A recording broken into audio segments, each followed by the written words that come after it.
ہاتھ جوڑتا ہوں، اگر اس دیش کی مٹی کی تم نے حفاظت کرنی ہے تو ذاتی طور پہ جو بھی ہو رہو، اللہ کا واسطہ، اللہ کا رسول کا واسطہ، امت بن جاؤ، امت بن جاؤ، امت بن جاؤ، گروہوں سے نکل آؤ، فرقوں سے نکل آؤ، آ جاؤ۔ کہ اگر عزت اور آبرو کے ساتھ رہنا ہے تو کانٹوں کو سہنا سیکھ لو۔ کانٹوں کا چبھنا زندگی کا لازمی حصہ ہے۔ آپ کہو زندگی کی شاہراہ میں آپ کو کانٹے نہ ملیں، یہ نہیں ہوگا، یہ ملیں، بس انہیں سہنا سیکھ لو۔ جب اللہ جنت میں اپنا دیدار کرائے گا اور پردہ ہٹائے گا، سب سے پہلے کیا الفاظ اللہ ارشاد فرمائے گا؟ مرحباً بالصادقین، میں اپنے سچے بندوں کو مرحبا کہتا ہوں۔ اللہ تعالیٰ جس صفت کو ہائی لائٹ کر کے ان کو ویلکم کرے گا وہ سچائی، میں اپنے سچے بندے بندیوں کو مرحبا کہتا ہوں۔ ایک شخص آیا حضرت عبداللہ بن عمر کے پاس، عبیداللہ بن عمر کے پاس، حضرت میں نے ماں کو حج کرایا کندھے پہ بٹھا کے، میں نے ماں کا حق ادا کر لیا، تو انہوں نے کہا وَلَا طَلْقَةً وَاحِدَةً۔ طلقہ کسے کہتے ہیں؟ جب بچہ پیدا ہوتا ہے تو ماں کو دردوں کی لہریں اٹھتی ہیں اور وہ بے شمار اٹھتی ہیں، تڑپا کے رکھ دیتی ہیں، اس ایک لہر کو طلقہ کہتے ہیں۔ ایک لہر، جو ایک لہر اٹھ کے چلی جاتی ہے اور پیچھے دوسری آ رہی ہوتی ہے، اس ایک لہر کو طلقہ کہتے ہیں۔ تو عبیداللہ بن عمر فرمانے لگے ابھی ایک لہر کا بھی حق ادا نہیں ہوا، یعنی یہ حق ادا ہو ہی نہیں سکتا۔ عورت پہ ہاتھ اٹھانا یا گالیاں دینا، اس کے ماں باپ کو گالیاں دینا، یہ تو جانوروں کا کام ہے، انسانوں کا کام تو نہیں ہے۔ عورت بھی کوئی ذات ہے جس سے لڑا جائے، وہ غصے میں بھی آئے تو کمزور ہے، کمزور سے درگزر کرنا ہی انسانیت ہے۔ میرے نبی نے فرمایا شریف آدمی بیوی سے دب کے چلتا ہے اور کمینہ آدمی بیوی کو دبا کے چلتا ہے، تو میں کمینہ بن کے نہیں رہنا چاہتا، میں شریف بن کے۔ او میرے بھائیو بہنوں، ایسی موت مانگو اللہ سے، جب جا رہے ہیں تو اللہ خوش ہو رہا، ایسی موت نہ ہو جیسے بھاگا ہوا مجرم پکڑا جاتا ہے، ہتھکڑیاں لگا کے جیل میں لے جایا جا رہا ہے، ایسی موت مانگو اور ایسی زندگی گزارو۔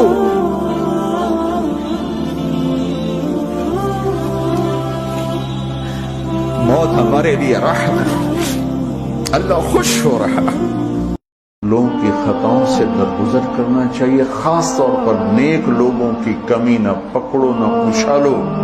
وہ انسان ہی نہیں جس سے خطا نہ ہو، وہ انسان ہی نہیں جس سے خطا نہ ہو، چاہے وہ بہت بڑا اولیاء کرام میں سے ہو یا بہت بڑے غافلین میں سے ہو، خطا انسان کی زندگی کا لازمی حصہ ہے، معصومین اس سے پاک ہیں، باقی سب کمی زیادتی کے ساتھ ہی زندگی۔ میرے نبی نے دنیا سے جاتے ہوئے تمہیں دو باتیں کہی تھیں، تم نے دونوں کو آگ لگا دی۔ انہوں نے کہا تھا الصلاۃ، میری امت نماز نہ چھوڑ۔ اول تو کوئی پڑھتے نہیں ہے، پکے نمازی بھی گھروں میں مصلے بٹھائے بیٹھے، مسجد کی اذان آ رہی ہے، 95% تو جاتے نہیں ہیں، 5% میں پھر 50% گھروں میں مصلے بچھا کے بیٹھے ہوتے ہیں۔ نماز گئی پرواہ کوئی نہیں، بیٹے کی نماز چلی گئی کوئی پرواہ کوئی نہیں، وہ امتحان میں فیل ہو گیا، باپ کی بھی نیند اڑ گئی، ماں کی بھی نیند اڑ گئی، اس نے فجر بھی نہیں پڑھی، زور بھی نہیں پڑھی، عصر بھی نہیں پڑھی، مغرب بھی نہیں پڑھی، عشاء بھی نہیں پڑھی، ماں بھی خوش باپ بھی خوش۔ کیسا باپ ہے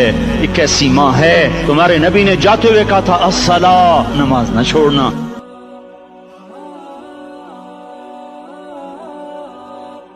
تو بدماشی کر یا سجدہ کر، میں دیکھ رہا ہوں، تو بدکاری کر یا نکاح کر، میں دیکھ رہا ہوں، تو سجدے میں گر یا نشے میں گر، میں دیکھ رہا ہوں، تو جھوٹ بول یا سچ بول، میں دیکھ رہا ہوں، تو صحیح تول یا غلط تول، میں دیکھ رہا ہوں، تو قتل کر یا معاف کر، تو محبت کر یا نفرت کر، ماں باپ کے پاؤں دھو کے پی یا ماں باپ کو دھکا دے، بیوی پر زیادتی کر یا بیوی بدتمیزی کر، میں دیکھ رہا ہوں۔ ایک صحابی ہے، یا رسول اللہ تنگی ہے رزق کی، کوئی وظیفہ بتائیں۔ کتنے لمبے لمبے وظیفے لوگ پڑھ رہے ہیں کہ کاروبار کھل جائے، اور روزی بڑھ جائے. کتنے لمبے چوڑے, کتنے کتابوں میں ایڈے ایڈے بڑے وظیفے لکھے پہ, پڑھوں گے بندہ بڈھا ہو جائے. میں قربان جاؤں یا رسول اللہ آپ کی شفقتوں پر, آپ کی رحمتوں پر. سنو, یہ کرو, میری بات نہیں ہے, میرے نبی کی بات. تجربے کی وجہ سے کرو گے تو کچھ نہیں ملے گا, یقین سے کرو گے تو دروازے کھلتے دیکھو. کہ یا رسول اللہ اريد ان يوسع لي رزقي, میں چاہتا ہوں میری روزی کھل جائے. تو آپ نے کہا ادم على الطہارہ يوسع لك رزقك, تو باوضو رہا کر تیرا رزق کھل جائے. یہ امتحان کا جہان ہے, یہ امتحان کا جہان ہے. ظالم دندناتے ہیں, مظلوم پستے ہیں. آج آ گیا, آج میرا اللہ آ گیا. جسے آخرت کا یقین ہو اور جو اللہ پر ایمان رکھتا ہو, شراب زنا سے بچتا ہو, اللہ کا فرما بردار ہو, وہ کانوں میں انگلیاں دے لو, آنکھوں پہ پٹی باندھو, تمہارا اللہ تمہارے ساتھ ہے. دنیا میں کمی آئے گی تو آخرت میں پوری کر کے دکھائے گا. زیادتی کرنے والوں کو گرفت میں لا کر دکھائے گا. ان بطش ربک لشدید, ان بطش ربک لشدید, انہ هو یبدئ و یعید. آج اپنے رب کی پکڑ دیکھ. اگر اپنے گھر میں خوشیاں لانا چاہتے ہو تو اللہ کی قسم بڑے گھر سے نہیں آئے گی, کوئی 5 لاکھ پاؤنڈ کی گاڑی سے خوشی نہیں آئے گی, کوئی بہت بڑا عالی شان بنگلہ بنانے سے خوشی نہیں آئے گی. تمہارے اخلاق سے گھر میں خوشی آئے. ہم اپنے گھر کو خوبصورت بنانا چاہتے ہیں تو یہ ڈالر سے نہیں خوبصورت ہوگا, یہ آپ کے اخلاق سے خوبصورت ہوگا.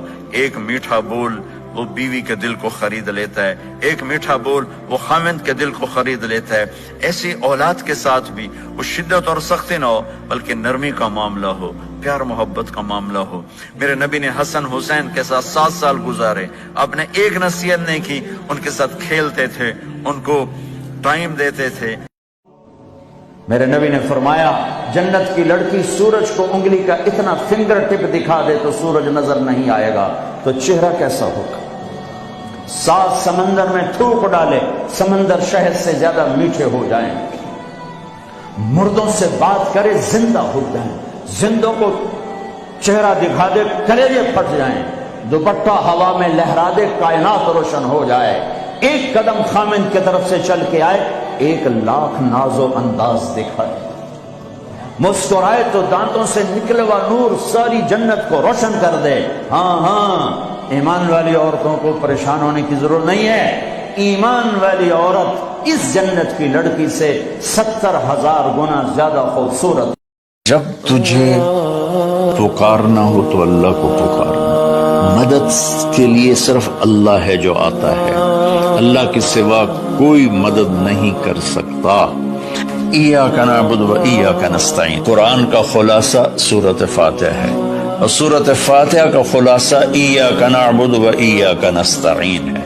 اے میرے اللہ, یا اللہ, یہ صرف اللہ کے ساتھ ہے اور کسی کے ساتھ نہیں ہے.